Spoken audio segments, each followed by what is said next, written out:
on a décerné le prix au film de Xavier Legrand Jusqu'à la garde. Parce que pour moi, c'est un film qui est très bien mis en scène et on est très vite mis dans la peau des personnages. On s'attend pas aussi à être aussi près d'eux et on est vraiment dans l'histoire à ce moment-là et on change beaucoup de fois de point de vue. Et je pense que ça, c'est grâce au scénario qui a été très bien écrit. J'ai aussi décerné ce prix parce que le film est esthétiquement beau et les mouvements de caméra représentent beaucoup ce que pensent les personnages.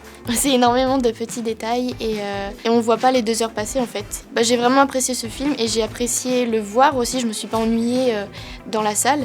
Et c'est un film qui est simple et je pense que c'est important aussi que le César soit attribué à un film simple. Le montage, il est dynamique et il fait en sorte qu'on ne voit pas le temps passer quand on regarde ce film et qu'on apprécie énormément être devant cet écran.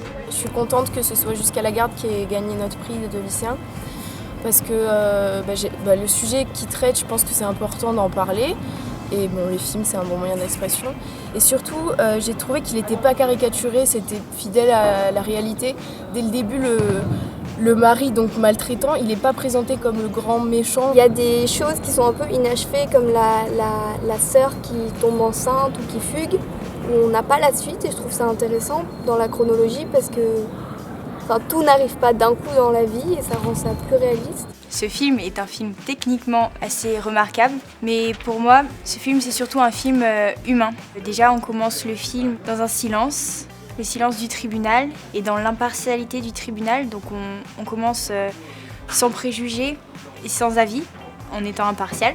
Ce qui est vraiment fort avec ce film, ça va être qui va nous permettre de nous construire notre propre opinion sur les personnes, donc ce combat entre cette femme et cet homme pour la garde de leur enfant. Et ça va vraiment jouer sur nos sentiments, à nous humains, par des dialogues qui nous prennent au cœur, qui nous serrent le cœur, et par des silences qui, eux, nous serrent le ventre dans un moment de stress et d'inquiétude pour cet enfant qui est partagé entre ses 2 parents. Et là, tout est la force du film, c'est que pour une fois, on ressent vraiment l'impuissance du spectateur face au film qui se déroule devant nous. Et là où c'est vraiment génial, c'est que même quand le film est terminé, on continue de ressentir quelque chose avec ce sentiment d'impuissance qui devient un peu un sentiment de culpabilité de ne pas avoir pu aider ces personnes qui en avaient besoin. En bref, ce film, c'est un film qui vous transperce le cœur avec un sabre jusqu'à la garde.